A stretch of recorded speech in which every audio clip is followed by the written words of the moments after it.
Hello everyone, and welcome to How to Take USMLE Step 1. My name is Dr. Robert Huff, and I'm a physician at AMBOSS. And I'm here tonight for a very exciting event called AMBOSS and Anki, How to Excel on Step 1. With that being said, I'd like to pass it off to my colleague Aristotelis. Hey everyone, my name is Aristotelis, but some of you might also know me by Glutanimate. I am a medical student here in Germany, but I'm also the author of quite a few add-ons for Anki, and I'm also part of the development team for the AMBOSS add-on for Anki as well. And today I'm very excited to introduce some of my favorite YouTube creators here to you guys, the team behind the AnKing YouTube channel, who are studying in their second year of med school at the University of Utah. I'm Forrest. I'm Nick. Blake. And I'm Tyson. And on behalf of our team, we just want to say we're super excited to be here tonight and working with AMBOSS.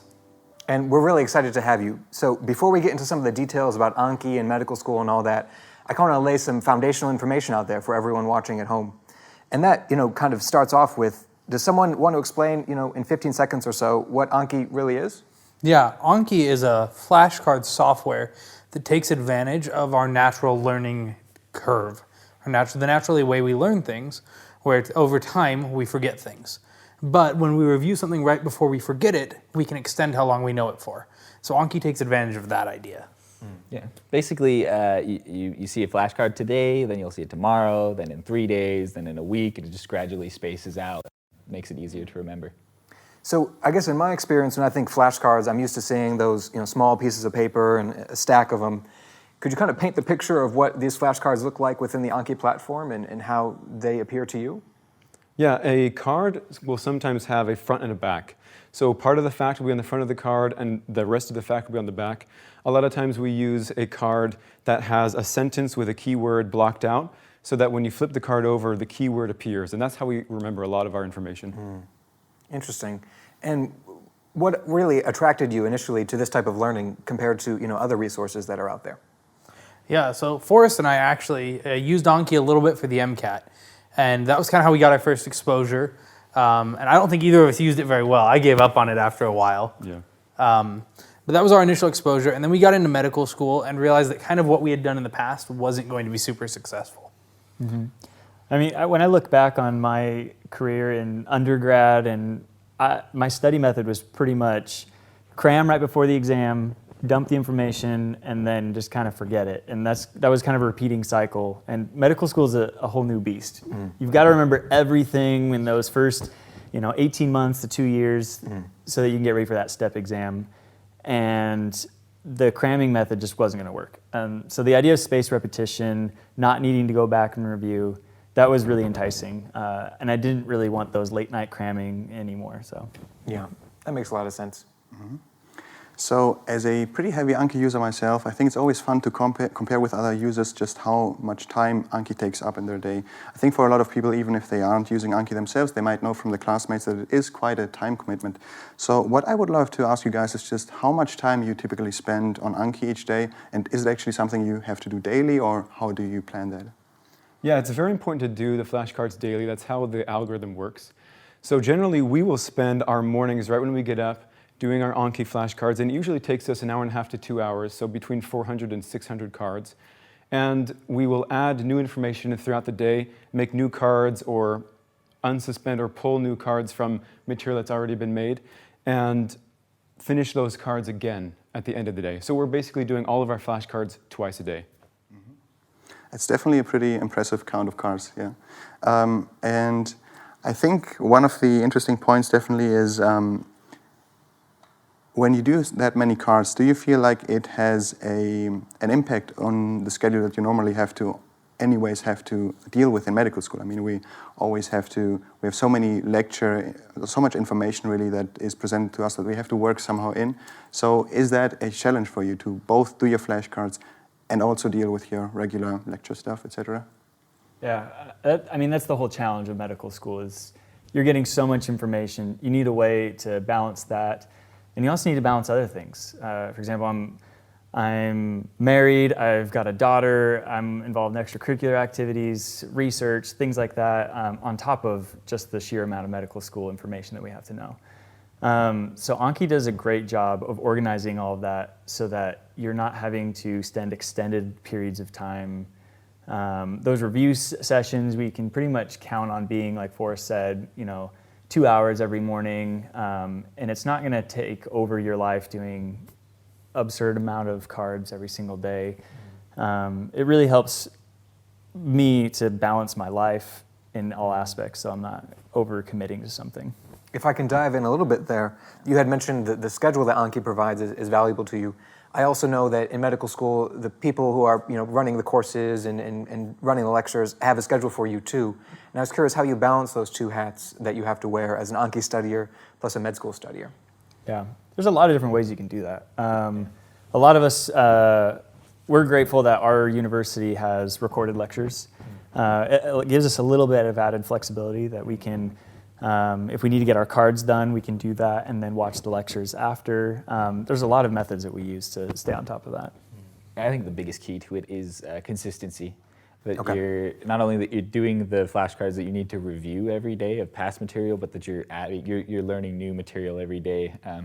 Sometimes I feel like your brain can only learn so much in one day. You can't Right. just cram it all into one day. So you just consistently learn a little bit every day. Right, that makes sense. And for you, what does that consistency look like in terms of your day-to-day schedule? We usually, like Forrest was saying, like 400 to 600 flashcard reviews when you wake up in the morning, and that's all past material. And then we'll usually spend the rest of the afternoon learning new material. We may use like online lecture series or something like that, and then as we learn that, we'll go get flashcards for it. We'll make flashcards or use a different Got it. thing. So the reviews are coming in a big chunk in the morning, and then the learning of new stuff comes progressively in the afternoon, pairing it with other resources. Yeah, you Exactly. kind of just learn it Okay. throughout the day. That makes sense. That actually kind of ties into something I wanted to discuss next, which is I've heard a lot about Anki being very useful kind of in the middle stages of learning. So after you've kind of developed a familiarity with what something is and how important it is to a doctor, then you're using it to kind of repeat that knowledge and rehearse that knowledge in the middle stages, and then where the mastery of it would be something more like a question bank or actually treating a patient. I was curious how that kind of scheme resonates with your experience so far, Anki as being good for the recall and rehearsal of information. Yeah, that's really the strength of Anki, is you need a baseline set of information to do well on either questions that you're going to be taking or the exam that's coming up, or to treat the patient or the simulated patient that you have. And so that's why we use Anki, is to get that baseline information. But we do need to be using practice questions either daily or weekly in order to synthesize the information that we learn, or when we practice on a patient. We're using that baseline amount of knowledge from Anki to apply. Right, and kind of like Nick was saying, that we don't start with just looking at a flashcard without ever looking at the information.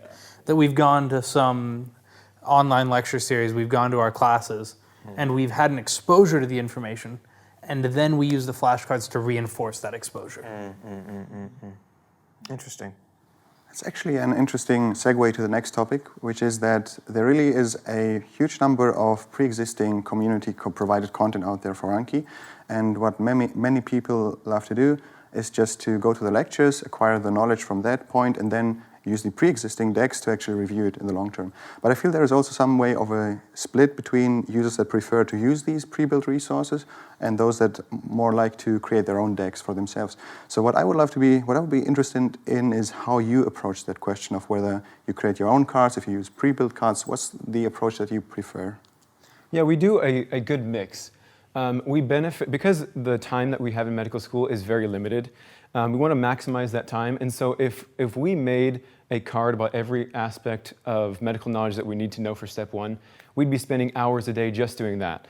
But there is some information that our class or our course directors will want to emphasize for our clinical benefit, which will help our future patients, that we will make a card for personally. But we also combine that with community-made decks and save a lot of time, and we know that they're tried and true.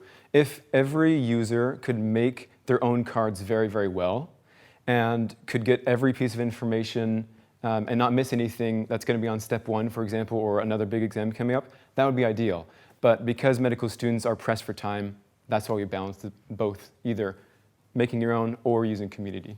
That being said, I'd say we probably go 90% community-made decks.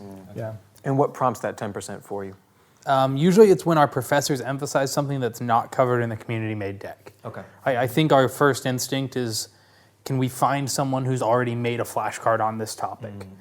Okay, they haven't, and it was emphasized in our course. We should make a flashcard on it. Got it. Interesting. So the coverage of a topic is covered to quality sufficiently, and then if it's not, then you'll go in and add something to meet your needs in that particular situation. That makes a lot of sense. And Let me just say that I'm quite jealous of you guys that you have that selection of decks to choose from, because as someone studying here in Germany, where Anki is really still in its infancy, I basically have to create most of my flashcards myself. I do use some English cards as well when I can, but yeah, it's nice to have that resource available. But definitely still, I think that a lot of users, even with all of these resources available, still have the concern that if they just use a stock deck like that, it might not be adapted to their own needs, because, with many topics, everyone has a different approach on how they learn stuff. So how do you confront that issue? I think a lot of that is... one, and how you first learn the material has an impact on that. So whether that's drawing it out on a whiteboard, going to lecture, some kind of practice in small groups, that can help synthesize material. Like you said, Anki is a review system. But beyond that, sometimes those facts, you may be concerned that it's not in the format that's best fitted for someone, but you can really customize it to however it's going to work for you. All of the different sections of the card, you can go in and customize it, you can edit it, and you can really make it work just for about anybody. And without that customization, do you still feel that there's value in using AMBOSS? The Anki plus other resources? Yeah, I definitely think so. They're the facts that you need to know. There is a certain amount of memorization that does need to happen in medicine. Right. And when you look at it, they are just facts that are necessary to be able to take care of our patients in the future. So there's benefit from customization. Even if one chooses not to do that, it's still beneficial. Got it. And you mentioned there's a lot of content in medicine, and obviously that content is not formatted in the same way, and sometimes the content is more fact-based and is more reasoning. I was curious what you thought was appropriate content to be covered by an Anki deck, and what Anki was really suited for versus material that you felt was maybe not as well suited for Anki. Do you want to speak about your experiences on this point? Yeah, I can speak from the quiz that I did not do as well on this week. EKGs are a weak spot for Anki. But really, though, the EKG is something you kind of have to understand. You need to sit down with someone and work through step by step. It's not really something you can learn from a flashcard. There are some aspects you could remember with flashcards, but when you're trying to learn like a drug and its side effects, that's where Anki is going to shine, because it's just straight memorization, but it will help you remember that long term. Whereas sometimes those understanding things are not as suited with Anki. Right, like I think another classic example is like reading imaging. Reading an X-ray or a CT, other than like identifying a structure, I think a lot of it comes from repetition and practice as opposed to just straight memorization. Yeah. To kind of summarize that, if it's a skill, it's probably something that needs to be practiced and learned in a group setting, perhaps. Right. Whether a fact or just a series of information, that's probably something that would work really well for Anki. That makes sense. Yeah. Cool. I think that's a good approach in terms of selecting what to put into Anki and what not to put it in. And for me as well, Anki is it's one tool in a much greater tool set, so you need to use every tool for its purpose and not just try to use everything for one thing only. So we already briefly touched upon the customization aspect of Anki, and obviously for a lot of users that's quite a huge part to why they enjoy using Anki so much. But at the same time, for a lot of users who are considering using Anki, it might also be somewhat of something just holding them back because it's just so overwhelming in terms of what they can customize, etc. So maybe starting off, I would like to ask, how important do you think it is to actually customize Anki? Does Anki on its own already provide some value, and just how much more can you elevate that value by customizing Anki? Yeah, so I mean, on a baseline value, all the research shows that spaced repetition is the most efficient way to memorize information. So no customization Anki still is going to be a highly efficient way to memorize information. That being said, tweaking a tool to the circumstances you're using it in allows you to maximize a tool. So in regards to Anki in medical school, really tweaking that and perhaps changing some of the settings, understanding the algorithm that Anki uses, allows you to most efficiently and effectively use Anki for your benefit. And I'm sure that's something you guys touch on in a lot of your videos, right? Yeah, I mean, that's actually why we started the YouTube channel in the first place. We started making a Google Doc for people to get started and help our classmates. And I guess reading the Google Doc was just as hard as reading the instruction manual in the first place, right? But we kind of realized that maybe a video where we were actually sitting down and showing people stuff, and we realized, hey, what if we could show people stuff through a video? And that's how our YouTube channel got started. And it looks like Anki has just grown and grown and grown, which is, I think it's because people are now starting to realize how useful it is, and now they have the tools to actually use it and tweak it for their own needs. That makes sense. So it really seems like you guys have taken a big role in kind of leadership within the community. Stepping back from your role as medical students using Anki to just users of Anki and SRS, things like that, what tips would you have for beginners to avoid some of the pitfalls that you had, whether it's learning a language or anything else? This is a very appropriate question for Blake. Yeah. So, like Nick said, there was the Google Doc, the instructions. There's actually an instruction manual online for Anki. I ignored all of that. So I was really enticed by the idea of not needing to cram. So I just jumped right into Anki, started trying to use it. And I had no idea how it worked. So I would skip days. I would add a bunch of cards to my deck in just a couple of days. And then next thing I knew, I was getting really irregular amounts every day. There'd be a day I'd do 40 cards, and then I would have 1,200 cards. Got it. And waking up to 1,200 cards is one of the worst feelings. It takes hours to get through all of that. Yeah. And you're probably not really learning efficiently at that point. No. It's just too much. Yeah, it becomes too much. Your brain just can't handle going through such a severe amount. Yeah. And so my biggest advice for people who are just starting and trying to get into this is to do your research a little bit. Okay. Take just a little bit of time, understand what the algorithm is that Anki uses. Look at what the settings mean. And there's great resources out there, the Reddit community, there's the Anki manual I just talked about. Our YouTube channel really explains a lot of this stuff. I think it would save a lot of heartache and trouble just understanding what the tool is before jumping in and trying to use it. Yeah, I think one tip, this is actually something Aristotelis said earlier today. He said that every card is a commitment. And I love that idea. And it's not that you're just saying, I'm going to look at this fact once, is that you're committing to review that card 10, 15, 100 times potentially. And being understanding of that and being willing to accept that commitment. Yeah. And finally, I would also encourage a new user to take their new cards in sizable bites. For example, for our cardiology section, we'll figure out how many cards are related to cardiology in our deck, and then space that out over the 4 weeks that we have the course and figure out how many new cards we're going to do every day. And that keeps our number way down. Yeah. That makes sense.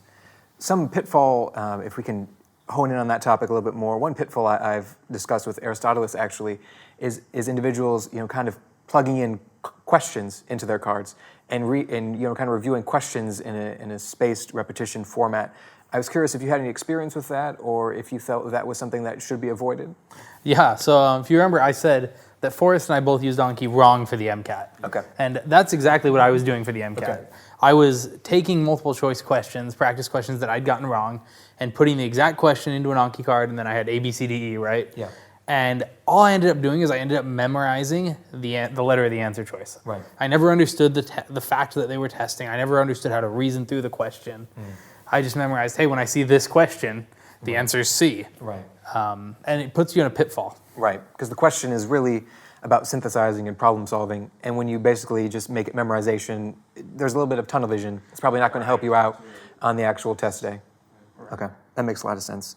I guess with that being said, I'd kind of like to transition into a little bit of your experiences as Anki users in the context of medical school. We've touched on that a little bit so far, but if we can kind of hone in on, why do you think Anki has become a tool of choice for medicine and for those who are studying medicine? It's realistic to it's unrealistic to take a large amount of information, try to memorize it from the day one of medical school, and then remember it for 2 years and perform very well using that exact fact on step one, for example. Right. And so this takes, like I said, sizable chunks of information daily and spacing it out over 2 years in such a way that you can use that information well on an exam far out in the future. And do you feel that would differentiate from perhaps taking a question bank and dividing it into just as many chunks over just as many days? Or do you think there's some special sauce in the SRS that really provides value? Yeah, I think the main difference there is that if you were doing that with a question bank, there may only be one question on that one specific topic. You might not ever see it again. The beautiful thing about Anki is that the cards should show up right when you're about to forget it. Right. That's what the algorithm does. And so it brings it back, it reminds it again so that you're always going to be like up to par on all of that information. And I also think that if you were to try to use a question bank in that regard, then you almost end up wasting the question bank. I think one of the most frustrating things for me is if I come across a question in a question bank, and I'm like, I haven't learned this topic. So this question doesn't help me in that regard. It's not testing my knowledge. It's, hey, how well can you guess at this one? Right. That being said, though, that doesn't mean that we don't like question banks. I think it's the ultimate tool to test and synthesize that knowledge that you are reviewing with those Anki cards. Yeah. Totally. And that's why it's so nice to use it with other resources. It's the perfect supplement to everything. Cool. I think that's a great way to put it. Once again, the concept of just finding the right tool for the job and using that to its best possible effect. So we've already covered how one of the advantages of Anki or spaced repetition in general is that it builds kind of a schedule for you that can last over months and even longer, so that you don't always have to practice information in a masked fashion and cram it in right before an exam. So having used Anki for a while now, what I was wondering about is if you've maybe tried implementing that same principle of spaced repetition also outside of Anki, like in other clinical contexts or something, without actually using the app, just like repeating information in a spaced fashion or something like that. Yeah, I served a mission for the Church of Jesus Christ of Latter-day Saints, and as part of that, I had to learn Mandarin Chinese, which is a difficult language. And at the time, I didn't know what Anki was, but I learned about the tunnel method, which is essentially spaced repetition. And I did that to learn Chinese, and it was very effective. I saw how I was able to learn that faster than some of my peers. And so in medical school, it makes sense as well. And I even, just with how cool Anki is, I searched on Google, is there a medical Mandarin Chinese Anki deck? And I found one, and it's awesome. So I still do that regularly, just because Anki works, and it helps me keep that fresh. Very cool. Very cool. In terms of resources that you use outside of Anki, I'm curious what has made its way into your daily or weekly routine, and what strengths do those products have that something Anki can't quite cover? Yeah, so I guess I can take this one. We use a lot of online lecture series. Okay. Like we said, Anki is great for reviewing information, but you have to have a primary source. And that could be a textbook, it could be going to your classes, it could be an online lecture series. Yeah, you just need a way to get exposed to the information, and those really do that for us. We also have incorporated a lot of question banks.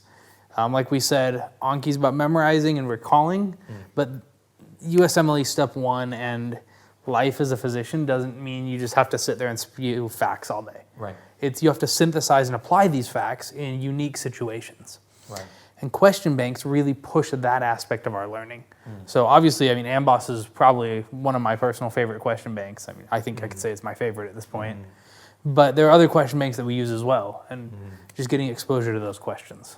Yeah, and I think especially because I'm sure there are people listening their first years. During our first year, I didn't feel like a Step 1 question bank was nearly as relative as it is now. I mean, we're less than 6 months away from taking that, and we've tried to make it a goal to do questions every day. I'll do 25 or 30 questions a day, and I feel like that really makes a big difference. Cool. Yeah, so it's definitely one of the things that we covered beforehand, but what I wanted to dive again into once more is probably one of the concerns that a lot of users have trying to start out with Anki is that they know that Anki is primarily designed for just long-term retention, as you mentioned, language learning, like over years and even decades of time. But of course, in med school, we oftentimes don't have that luxury, right? We have our blocks that might only span a few weeks. And what I would be interested in is how you dealt with that challenge of just using Anki in a more short-term, more medium-term context. That's an important question, because we do have students that have an exam coming up and they're trying to figure out how to use Anki for that information in between now and 2 weeks from now, right? And that's really when it becomes really important to engage with the information very well the first time. So when you're first learning about a metabolic pathway, drawing it out and really making sure you understand it, and then making a card about that pathway, or finding a card that's already made about that pathway, will help you reinforce it even in that short 2 weeks. And that really has to do with your settings, which we have a video about in case you're wondering about which settings will be beneficial for that. And then the second thing is we have step 1 coming up in less than, we have step 1 coming up very soon. And so if we see a card that's going to be spaced 6 months out from now, we have to make sure that we are going to see that again before step 1 if we didn't know it very well. So we'll just manually make sure that we see it beforehand. So those are the 2 things that we really want to, you have to pay attention to the timing. Right, and kind of talking about that 2-week window that Forrest hit. If you think about it, if you see a card today, tomorrow, 3 days later, 7 days later, I've now seen that card 4 times in 2 weeks. So even in a short term, I'm getting a lot of passes of the information. Yeah, oftentimes I remember when I would do lectures without Anki, I'd probably go through that material twice. So you're already hitting it twice as much as I would. Yeah. This kind of just touches back on what Forrest said earlier. It was, as long as you're adding cards to your deck in reasonable amounts every day, and someone is consistent at doing that, then you're going to see those cards enough times to not need that cramming session or to be able to really have to focus super hard on that stuff before an exam. I remember even step 1, a lot of it boiled down to recognition and not recall. So it wouldn't be, here's a question and then spit out the answer at the computer. It would be select it. And that's where I think having multiple passes is really helpful in differentiating and discriminating what is the correct answer from what is not. Exactly. No, that's well said. Yeah, definitely. So in a similar fashion like the challenge we just mentioned, I think one of the other challenges that users are often faced with Anki is that they really have to be a good judge of themselves, right, of their performance. There really isn't someone controlling if you got the answer right or no. You need to just see for yourself if you performed well or not. So what I was wondering is just how high are your standards in terms of saying if you've passed a question or not? Does it always have to be the perfect question, or are you more lenient with yourselves? So one of the things that a lot of us use is if we see a card and we can think of it in context of the big picture, if we can think of how they might phrase a practice question about it, then I'll say that card, I remembered it well, and it will graduate or it will move to the next phase as I wanted it to. And so if I forget something or it took me a long time to remember it, that card, I'll make it appear a little bit sooner. And we're very strict. If we didn't remember it, the concept was totally missed, then we make that card show up even sooner than that. And the settings and some of the videos that we showed will sort of clarify that. Mm-hmm. I think that's a good way to go about it. And maybe factoring into that, I think it's always important to also keep your flashcards designed well that they are short, because you can't really judge yourself on your performance if you have multiple points you're asked about and you maybe got 4 or 5 of 10 right or something like that. So what do you say? Did I pass the card or did I fail it? So it's important to also go about it even in the stage of card creation to avoid the issue down the line. To make the cards very granular and contain only one piece of information and hold yourself to a high standard at assessing each individual piece of the puzzle. Right. I would say at most I'm assessing 2 facts on a given card. Like at most. And it does take some trial and error. At the beginning, we made very long cards, big God. blocks of information. And so if you're not getting it first, really just keep trying and you'll figure out how to make good cards that will review fast. Absolutely, yeah. Yeah, interesting.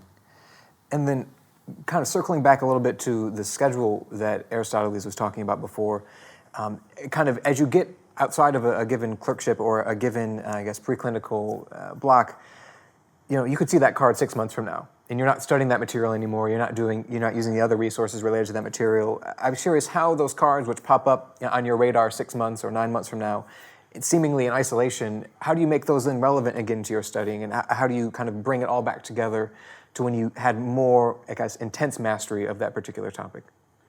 Yeah, so I think a big approach here, at least for me, is the use of practice questions. Okay. I think a lot of medical students use practice questions, like I'm in a cardiology block, I'm going to do cardiology practice questions. And I think that's a really, it's a shortcoming. It's a limited way. It's a limited approach. Yeah, it has advantages and disadvantages. Right. On the other hand, what we've all decided to do is that we do questions covering all of the content we've covered this far in medical school. I see. So like in last January of this year, we covered oncology. And I could have an oncology practice question today, and it's forcing me to synthesize that same information again. That makes sense. I think on top of that is, we were talking earlier about how the cards are really customizable to help the user. One of those things is you can add in, like on the back side of a card per se, more information to give you the full context. And this is also where the AMBOSS add-on for Anki comes into play. We can talk about it a little bit later, but it helps you get that whole picture again in case you were forgetting the context of that fact or that's brought up. Or even pop-up dictionary, another add-on that was made here. And that's one I use to kind of keep the big picture. I mean, there's lots of different methods to do that, yeah. Very cool. But it's important really to tackle that because, especially with spaced repetition, I mean, you start off with 10 cards and then they get spread out over so many months. And so keeping those connections fresh is super important. Yeah, absolutely. Makes sense. And we've touched on this a little bit. Obviously, Step 1 is such an important exam. I was curious how you plan to modify your use of Anki, if at all, during your dedicated period, or as you just get closer and closer to the actual exam. It's a hot topic right now. That's a good way to put it. We don't know. I mean, we've said we're within 6 months of Step, pretty much. And we've heard from upperclassmen, from other people online, that some people kept up with it and did it through their dedicated study time. Other people stopped and shifted their focus to full-length practice tests, things like that.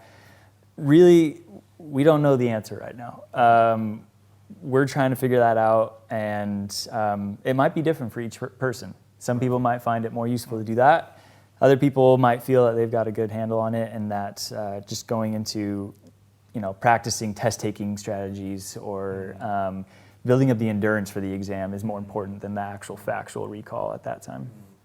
I know one thing at AMBOSS that we stress so much is focusing on your weaknesses. That's in some ways what the analysis, portion of the learning platform is really trying to help you recognize and then tackle those weaknesses. Is there any way that you would incorporate that kind of weakness focus in your dedicated period where you would get the most benefit and generate the most yield out of focusing on your weaknesses? Yeah. I mean, I've been keeping a running list. I've got a note on my computer. I just know sometimes we hit a topic and it just doesn't mesh well with me for some reason. It's harder for me to learn. It just doesn't come naturally. So I've kept a list of those topics throughout medical school so that I have those things to go back and revisit maybe those online lecture series or my notes from class. Or maybe do a customized quiz of practice questions. That's one of the things that AMBOSS does great is you can customize based on subject. So those are things that I plan to do during my dedicated time, revisit some of those things. There's also a way to, if you're doing a flashcard and you see one and you're like, wow, I really don't remember this, you can manually reschedule the card for a time before Step or at any time that you choose, and that can help with that. Does anyone else have any strategies for tackling that similar challenge? That's the biggest thing I do is kind of what Blake said. If I see a card as the next interval on it is 6 months, and I know that I'm taking Step before that, I'm going to look at it and really evaluate and say, do I really know this? And if I do, great, I'm sending it out. I'm never going to see it again. It's kind of a good feeling. But if you don't, then you'll bring it back. You get it wrong or whatever, and so you kind of review those. And Anki does a great job with that. It helps you focus on the stuff you need and sends the rest of it. So kind of keeping an inventory based on what the schedule looks like and what your needs are with respect to the exam and what the timing of that is for you. Exactly. I have been shocked, though, at how many of those cards I don't feel the need to actually put it before Step. Because the algorithm works so well, there's a lot of them that I feel very comfortable sending it out, knowing I'm not going to have to see that again before I go take a question. Right. And if I'm noticing, like in a set of practice questions, that there is a topic that I'm really just missing tons of questions on, then that's when I really tell them, like, I'm going to need to go back and review that content. And I think this is a time that AMBOSS is really useful. So AMBOSS, the learning cards you guys have, where you can really filter it down to just the high-yield information about a topic, is a super effective way to be like, okay, I need to cram this information about this topic, and I need to know I'm not going to be able to learn everything about this topic in the next 3 weeks. But what is most likely to show up on my Step exam? I think it's really important that if you see weaknesses like that, you don't just keep going through your cards like in an automated fashion, but that you see, okay, I need to put some more work into here. Might have to build some more fundamentals up again to just keep those memories fresh. And I think it's very important to just not rely on Anki in those cases, but also just dive back into the resource you were using to maybe learn the information in the first place. Yeah. Absolutely. That makes a lot of sense. And kind of wrapping up the discussion about medical school and Anki use, we talked a little bit about what it was like to be a first-time user to Anki and some of the pitfalls that you encountered. I was curious if you have any lessons learned or pitfalls that you experienced as medical students. You know, was there a time in which you were disappointed by your performance using Anki to study? Yeah. I mean, we're talking about spaced repetition, and we talked about it earlier, so here it comes again. I did it wrong at first. The biggest pitfall, I think, is just not understanding the tool. Okay. I mean, you're not going to go grab a jackhammer and just try and use it without knowing how to actually use it. You're not going to jump in a car without having had some training on what it is and how to drive it. I think that goes with Anki as well. It's a tool. And you need to understand how it's going to work for you and maybe not against you. So the biggest pitfall for me was not doing my cards every single day and not adding cards in regular amounts every single day. I think that is the biggest pitfall that new users run into all the time. And we help people online. We get emails all the time. These are things that often come up. People are wanting to know, how do I catch up? What do I do? I missed, a week, things like that. So. And what would you say would be number 2 or 3 that comes up in some of the discussion and pain points that people have? I think the people don't understand how the algorithm works, and we kind of talked about how you can rate the cards and give your own feedback. So you can say that it was hard, or it was easy, or it was just regular, or you can say you forgot it. Right. And a lot of people don't recognize that if you say it's hard, you're actually going to shorten all the intervals moving forward. Right. So for example, one of my classmates was hitting hard on everything, and I was just saying, I got it, I was comfortable. And they were doing twice as many cards as I was, but performing lower.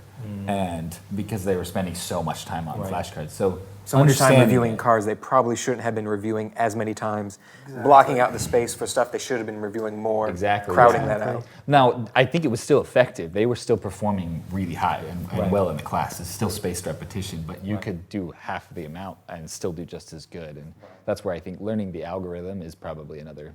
And then, like Blake said, consistency. Okay, that makes a lot of sense.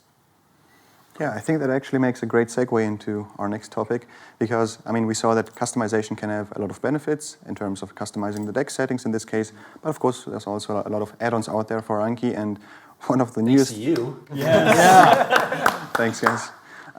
Probably shouldn't be procrastinating that much, but yeah. Productive procrastination is the best procrastination. Well, we're grateful that you procrastinate. Thanks, and I'm grateful that you guys make the add-ons a bit more easier to use, which is always nice. So one of the newest additions to the add-on ecosystem, if you will, is the AMBOSS add-on for Anki, which we worked on and which you guys really followed from the beginning. You were part of the process, just giving us feedback and having used the add-on for quite a while now. What I would be interested in is just how much has it changed your day-to-day use of Anki? What is different now that you have the add-on for you? The add-on has added a really cool depth to studying my flashcards, because old material that maybe is on a 6-month interval, it'll show up in 6 months from now, I can hover over a word that in the context of the card, and it'll pop up more facts in context and have a link to the AMBOSS website to learn about the entire fact. And so this helps me re-engage with old cards, but also it's very useful for new cards. When I'm engaging in the material for the first time, I can learn the material in context, in the entire context, so I can get the whole picture the first time I'm learning it, which helps me retain the information the next time. I do want to point out, it's not like you can highlight or just hover over any word. They add on marks words that correspond to learning cards in AMBOSS's website. So it tells you which terms you can kind of dive more in depth in. Just wanted to clarify that. Maybe worthy of diving into. Right, that's a great point. Rather than the word the, that could be an interesting discussion for another topic. Right. But there's so many odd terms in medicine. The Latin roots, the names of old physicians and scientists, histology terms. There's a lot of different descriptors and things like that. So often, like Forrest said, when I'm doing a new card, sometimes it'll list something and I go, I have no clue what that is. Never heard it in my life.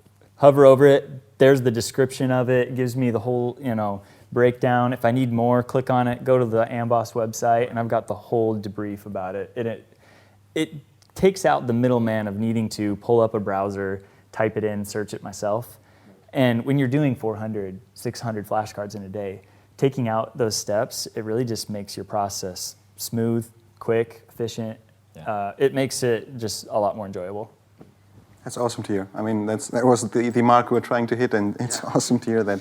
Yeah, definitely for me as well. I mean, it's really trivial if you think about it, or really small, just switching to a different app or switching to a browser. But it can, if you, as you said, if you have 400 or 600 reviews a day, it can make a difference, right? Adds up. And the 30 seconds it takes to do that adds up over 400 cards. That's one of the core philosophies of the AMBOSS product, just generally speaking.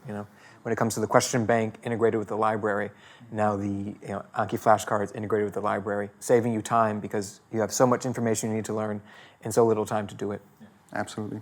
And maybe it's not even just a question about time, but also about whether or not you're going to use it, right? Whether you always have to make the decision, do I want to put that time into now dive deeper into the topic? And the easier the access to that is, I think, at least for me, the more I'm also going to actually use that and actually take the time to maybe read up on a flashcard that I didn't understand that well. Absolutely, exactly right. So now, having used kind of the Anki AMBOSS add-on for quite a bit of time, are there any things you're excited about regarding medical education in Anki and perhaps future opportunities for collaboration? What kind of comes to mind for y'all? We thought a good idea that we might be excited about is if the add-on or another add-on could also kind of track what cards you're doing well on or what cards you're not doing so well on, and sort of link you to or create a practice question set based on what you've just studied or what you've maybe done poorly on. Right. So deepening the analysis some way to help you study using other resources based on your performance in Anki. You think that's something that is worth exploring? Yeah, like in the AMBOSS, in the AMBOSS question set, you can go back and you can look at every question you've done and it'll tell you, hey, these 5 topics are the 5 learning cards that you most need to study. And a way to integrate that, I could say, you're missing all your Anki cards on this topic as well as missing all your questions on this topic. Maybe you should hit some time there. Take notes, Aristotelis. It's very interesting. We've got work for it. Yeah, I think any kind of deep integration, and also using a lot of data, etc., just making the experience more customized. And I mean, that's what Anki is all about, right? Just saving time, and the more efficient you can make it, the easier it will be to use in the long term, definitely. Yeah. Cool.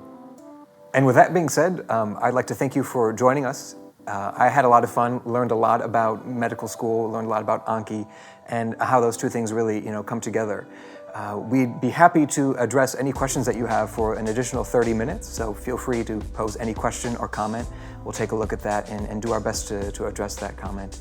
And once again, I'd like to thank my colleague Aristotelis for being here. Thanks for having me. I think this was a very enjoyable experience. I always enjoy talking about Anki, and especially with people who are just as much of an Anki head as I am, so that's always nice. So we talked a bit about add-ons. So there are, outside of the AMBOSS add-on, there are also a lot of other add-ons out there. So if you guys want to check that out, I have a few add-ons myself. So customizing the experience is definitely cool. So check that out. I think you can gain a lot from it. But you can also gain a lot from watching the AnKing guys' YouTube channel, which I think is always a great way to both learn about Anki itself, but also all the add-on ecosystem, because it can be a bit difficult to work with. So thanks a lot, guys, for joining us today. It was super fun talking with you. Yeah, thanks. And definitely check out his stuff. I mean, it is awesome. I use it every day, and we've got lots of tutorials on our YouTube channel to hopefully make things easier for you. Yeah, and we just wanted to thank AMBOSS again for setting this up. We've really enjoyed this whole experience, and to our audience out there who are getting ready to take Step, we understand what you're feeling like, and we just want to wish you the best of luck on your journey.